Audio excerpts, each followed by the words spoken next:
Great, wonderful. So thank you and welcome to Virtual Career Tuesday. It is a pouring, raining day on most of the UConn campuses, so I'm very glad that we are virtual with our employer of the day, who is M&T Bank.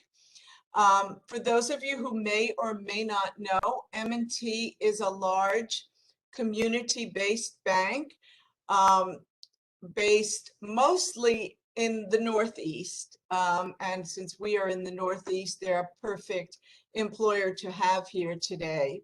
So I wanted to introduce Abby Weiss, who is joining us, and Tim Brosnan. And I'm just going to ask them first to introduce themselves and tell us a little bit about themselves, and then we can get going. Okay, Abby, you want to go first? Absolutely. Sure. Awesome. Well, thanks so much for having us. Super excited to be here this afternoon, virtually, of course. I'm Abby Weiss. I am a campus recruiter at M&T Bank. So I recruit for our full-time leadership development programs, but sit on a team of other recruiters that work really closely together. So we have a number of opportunities at the bank that we support. So I sit within our human resources division within talent acquisition. I've been with M&T for about 6.5 years. I started actually as an intern with M&T, moved into our operations division, spent about 4 years there in a couple different roles. During that time, I went through one of our leadership development programs as an internal candidate. So I've been through it. And then moved over to the recruiter position about 2.5 years ago. So been in a few different areas of the bank in my 6.5 years. I'm currently a grad student going back for my MBA in human resources management, which is something, if you had asked me when I first started my career at M&T, I would have thought you were absolutely crazy. I graduated with my undergrad in psych and never thought I'd be working at a bank, but have loved it. So I'm super excited to be here. Thanks so much. Terrific. And Tim, you are more local than Abby. Abby didn't mention, I think she's up in Buffalo, but I think Yes. Tim, you're more local, right? I am. Well, first of all, good morning on this very rainy Tuesday afternoon. My name's Tim Brosnan. I am a retail regional sales manager for M&T Bank. I'm based right out of Norwalk, so not too far if you're in the Fairfield side of things. So I am getting all the doom and gloom everybody else is getting with the rain.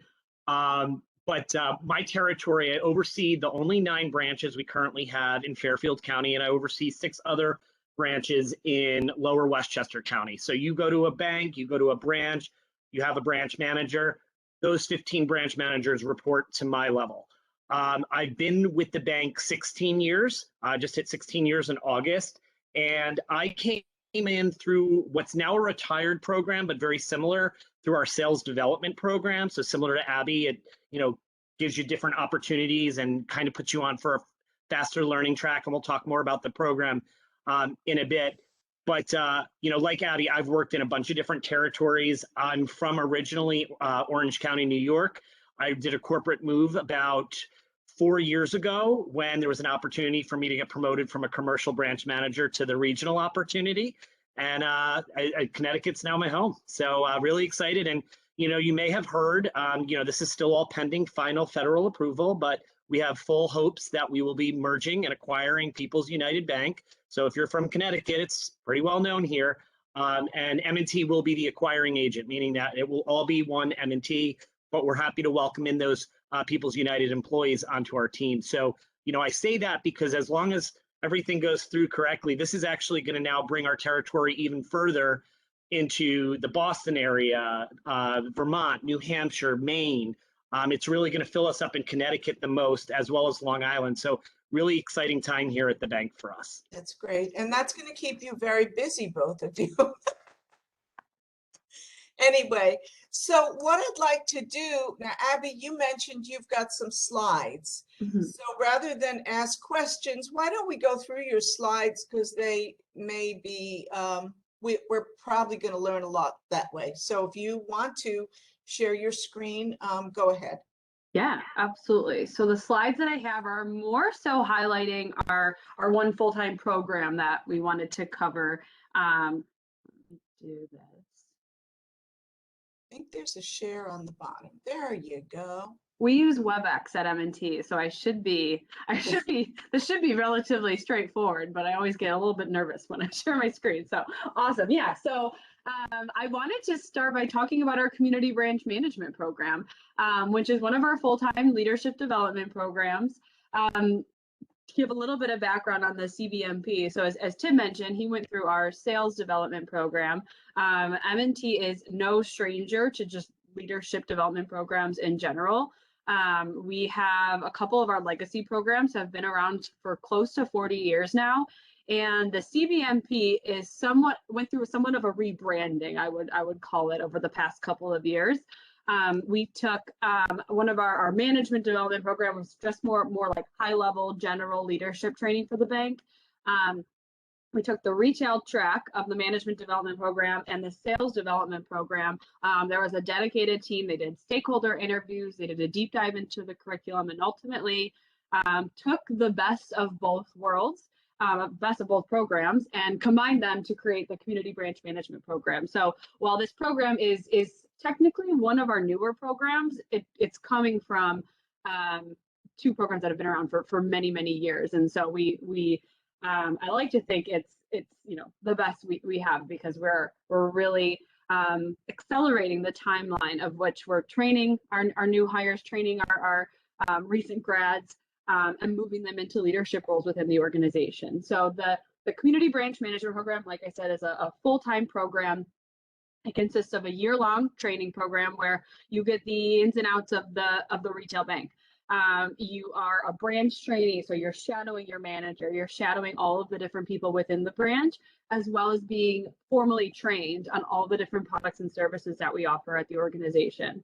So there's a lot of technical training in that sense, a lot of on-the-job training, but there's also a lot of professional development opportunities.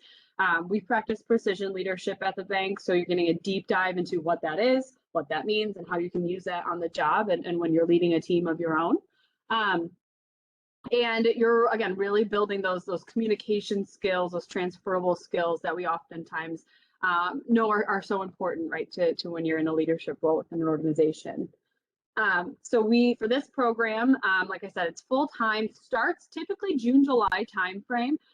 So for this year, we are targeting December 2021, May 2022 grads for our next class.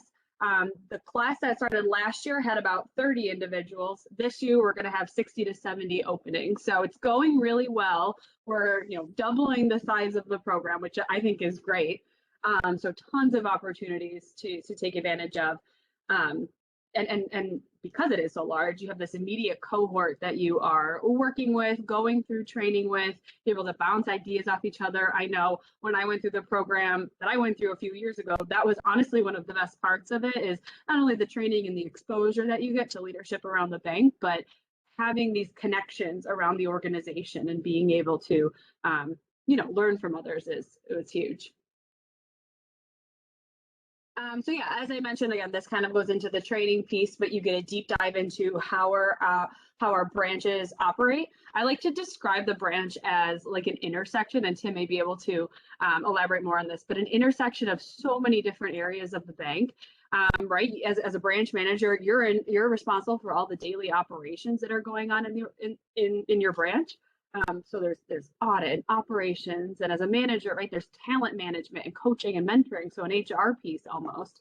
But you're working alongside our mortgage reps, our financial advisors, our business bankers. So there's just so many different ways to, learn the banking industry and eventually, grow your career within the organization. But in this program, you're working directly in our retail branches. You're working directly in a branch.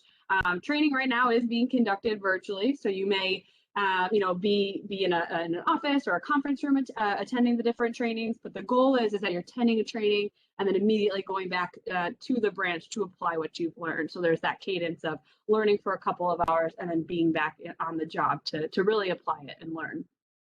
So you're really adding that immediate value to your team. So because we do have 60 to 70 openings, it is important for me to kind of give you a visual here of where we're located. So I am in Buffalo, New York, where M&T is headquartered, but as you can see, we have a pretty large presence just across the Northeast in general. And we're broken up into different markets here. The lines are changing with the pending acquisition. But for the most part, I mean, Western New York, upstate, down into the Baltimore, DC area, as well as New Jersey, New York, Connecticut, just so many different opportunities. And we're early in the interview process right now. It is a rolling interview process, so we will take applications and interview for as long as we have openings available. We are actively interviewing and going through the offer stage with candidates right now. So I always encourage folks, if you're interested, apply today and get for your hat in the ring sooner rather than later. Tim, anything to add? I do have a slide on internships that I can touch on quickly, but don't want to if you want to add anything here. No, I would just say too, what's great is going through this process, and you touched on it really well. I remember when I was finishing up my college career, I really wanted to start, where do I want to be? Where do I want to live? And there's some great opportunities. So just because, you're in Connecticut and we're recruiting in Connecticut doesn't mean that you couldn't find an opportunity somewhere else in our footprint. Doesn't mean you can't. So there's a lot of options. And I think we'll hopefully, like I said, I don't want to lead the witness here too much, but as we move into the further agreements with our merger, you'll see that territory stretch much farther to the Northeast area, New England area. And I think it's just kind of also thinking when you're really deciding where you want to start your career, I think it's really also important for y'all to think about where do you really want to be? You may want to try something completely new. Maybe Connecticut's not home and you want to get back to closer to home. Maybe you can't get farther from home. So everyone has different feelings. So I would just say, think about that as you look through the footprint. Sounds great. Yeah, and if you could talk a little bit also on internships, that's fantastic. Yeah. So I think I have a slide here. Oh, this is again just a high level of where we have opportunities, but again, pretty much across the Northeast. So internships. So M&T, we over the past few years have really formalized our summer internship program. It is a 10-week paid summer internship. Typically starts early June. And we have every year just about between we have two internship programs, between our bank-wide summer internship programs and our technology internship program. We have about 150 interns across the bank every summer. So again, so many different opportunities. With both internships, right, with our tech team, right, they do look for computer science majors, folks interested in like a software engineering position in the future. You get a really deep dive into what it means to work in technology at M&T. And then within our bank-wide summer internship program, it's pretty much every other area of the bank, finance, marketing, HR, things like that, where you're getting that real, that real job experience on the job. But then we also bring up some professional development. Last summer we did resume workshops, mock interviews. We brought in our CFO to talk to. We had our multicultural banking about some of the things that are going on in their area of the bank. Style conversations with some managers. So again, while you're getting that real on the 10-week internship with different projects and responsibilities with your manager and your team, again, you're getting those larger transferable skills that you can pretty much take with you, as you go back to campus or start a full-time role. But on here on the slide, it says sign in with our Avature link. I do have a link. I will throw it in the chat. Bring it over here. This link, if you fill this out, you'll see a couple different programs on there. You can put your name and email. We'll follow up with more information, links to apply, things like that. That sounds great. Abby, is it the type of program, your summer internship, where if somebody is successful, they may either receive an offer for when they graduate or be strongly considered for when they graduate? Yeah, absolutely. We really give our interns kind of first crack at the interview process. We open up our applications for all of our leadership development programs and managers with their open roles. I would say, but definitely before their 10 weeks internship is over. So those are, and those are available to them to apply throughout the 10-week summer internship program. They're also getting a lot of like presentation styles talking about all of the different opportunities you have, so they can kind of narrow it down what they might be interested in. So we see a lot of our interns, come into full-time roles, which is honestly our goal. Yeah. Can you talk a little bit about what the interview process looks like? After they apply, either on Handshake or wherever, then what does the process look like from there? Yeah, I'll stop sharing my screen. So with the community branch management program, interview process right now is completely virtual. And we use a platform, I guess, system called Workday, which is our HR system. So if you apply on Handshake, fill out that application. You'll also see a link to our Workday application. We do require that both are completed, but I monitor both very closely. Every morning I'm in there looking to make sure everyone's, filled out everything they need to and following up if needed. But once you apply, again, I'm reviewing applications daily. And then our team sets up a first round interview is with me just to kind of get to know you. I love to talk through your leadership experience, things that you're involved with on campus, internships or part-time jobs that you've had. And in that conversation is where I kind of dig in and figure out geography-wise, where are you looking to be? Where's home? Where are you looking to land for a full-time role? Your preferences there. And then once that conversation's done, I also have more information if needed too. I can, I follow up with students if needed. But once that's decided, every market, right now we're broken up into about eight different markets. Every market has a little bit of a different interview process. For the metro market where Tim's a part of, we have branch managers doing the first round interview, but get a realistic job preview, get to learn a little bit more about what their day-to-day may be like. And then after that, it's typically panel interviews with Tim and his peers, our regional managers. But again, every market's a little bit different, but we have alumni. Like I said, this program's technically a little bit newer, but we have alumni who have gone through different variations of the program for many, many years, and they are always so excited to talk with candidates. So if people are looking to learn a little bit more, I typically will follow up with some email addresses and give students a chance to reach out. Okay, great. That's helpful. So you don't use any of the higher view platforms or anything like that? No. Okay, excellent. At this point, we do have students that have joined us, as well as my colleagues in Career Center, so I don't want to monopolize. If anybody's got any other questions, feel free. Kathy, you always have questions. I know she does. What, Judy? I know she does. I do always have questions. Tim, what's your one piece of advice for students? Like when you're sitting in an interview and, a student's telling you their story, like what do you want to tell them?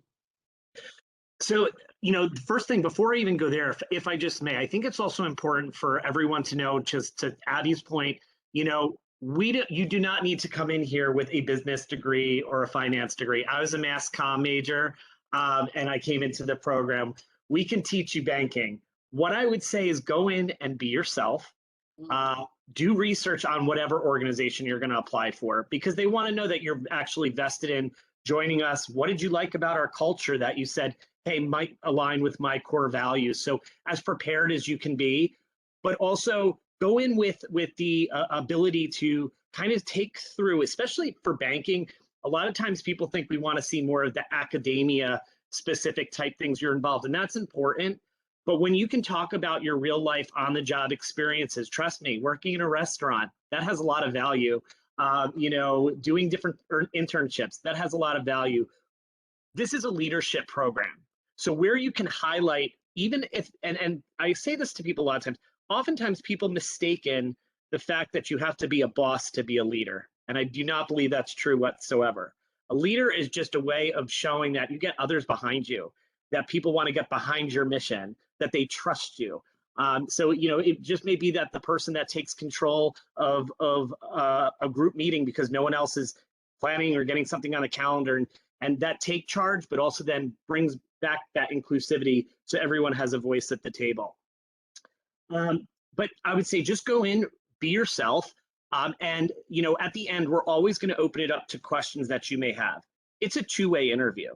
just as much as we're interviewing you to join our organization, you should be interviewing, whether it's M&T or whomever, to make sure it's going to be a right fit for you. So those personal questions as well. So, and, you know, again, I'm sure you all know this, and you know, my big thing is always follow up with like a thank you email or a thank you note. I mean, I think this goes to basic soft skills, but you know, you'd be surprised how many people still don't do that. And that does stand out, and it does make people remember, because I'm thinking not so much about, I want to thank you. I'm like, well, if you just opened a new account for a client, are you sending them a note thanking them for joining our bank? Like, to me, that's where it's really powerful. And you'd be surprised how those soft skills in life really translate into any type of corporate job, especially when we are such customer service and people focus driven. That's great. Sorry if that was a little long-winded. Now it's perfect. Okay. We do have a question in the chat. How will the merger affect the leadership programs and internships? Because I know that People's United Bank had some programs as well. Will you guys bring those on or expand what M&T has to offer? Great question. Thank you, Sam. Yeah, no, it's an awesome question, and I'll start, and Abby, if you want to jump in. So the one thing to remember is it's a pending merger. We're not married yet, so we can't share each other's secret sauces. So the great thing, though, about any merger is we learn from one another once we get over the other hurdle. I will tell you, though, the programs that we've established, they're always evolving. We're always looking. Needs are constantly changing, so we're always looking to pivot. But I can guarantee you, if they've got some really great programs or some great things, we're going to be very much interested in learning from them and seeing, okay, what do we want to keep? What can we teach back to them? And we may get some new things out of it, but I think it's a little too early to say what specific changes might be. For this year, for anyone that would be applying for next year, the programs as listed would be what they would be, to the best of my knowledge. Abby, feel free to jump in if you see this differently. No, I completely agree. I think, just like kind of going back to what I said, M&T is passionate about programs, and so whatever the best scenario is going forward, you know, once everything with the merger is no longer pending, I'm confident that our leadership teams will move forward in, you know, whatever direction that may be. Like I said, our legacy programs have been around for almost 40 years, so M&T is no stranger to them. And even through the 2008 financial crisis and 9/11, we still hired in these programs. We never left our foot off the gas. And the program's doubling in size this year, so I think that just goes to show just how invested we are.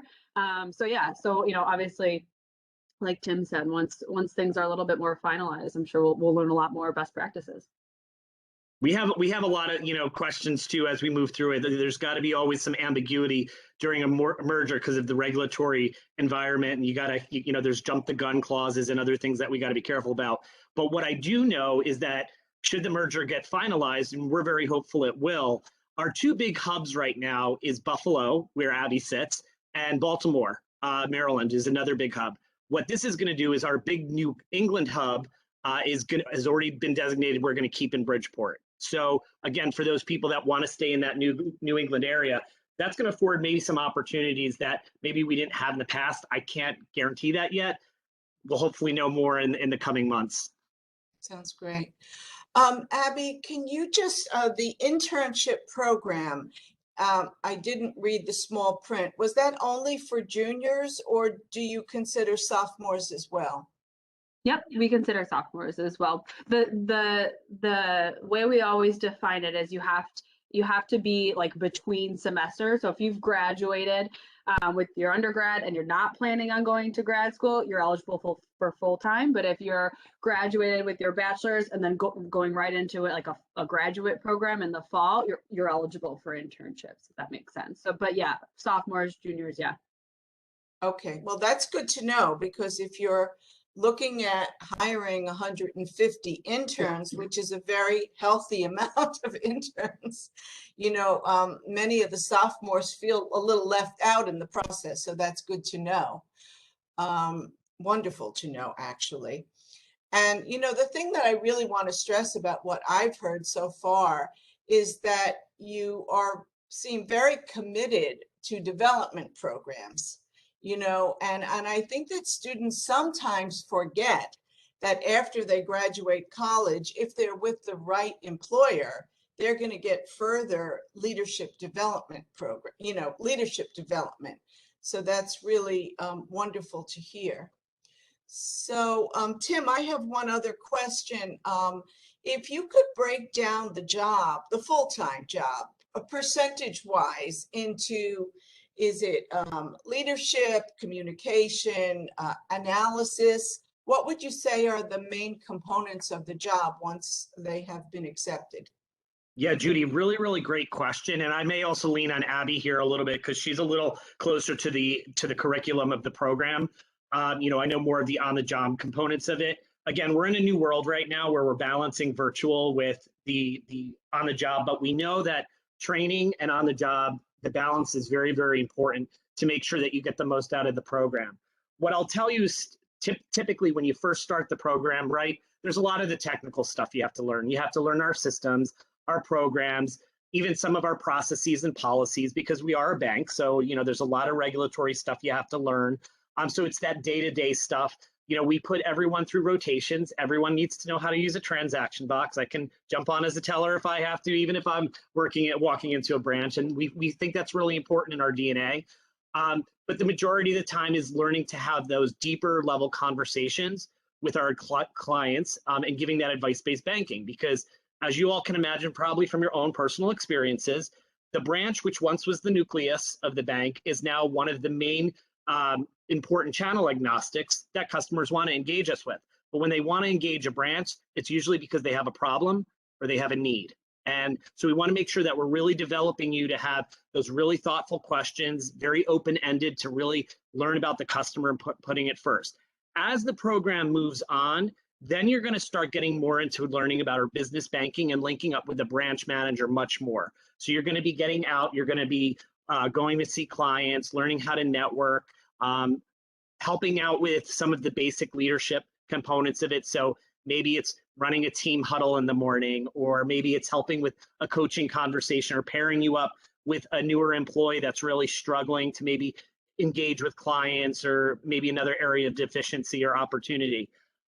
What I will tell you is you're not going to come out of this program knowing everything. You just can't in a year. So you've got that in-classroom training where you'll get that fraternal meetings with your other colleagues in the program. You have that on-job training where you'll be part of a branch staff. You're part of the team. You're going to get to know the customers in the community. That's why it's the community branch management program. And then when you come out, again, there's tons of opportunity for us to continue to put you through additional training programs. We put all of our participants through. Aubrey Daniels teaches precision leadership. You heard Abby discuss that.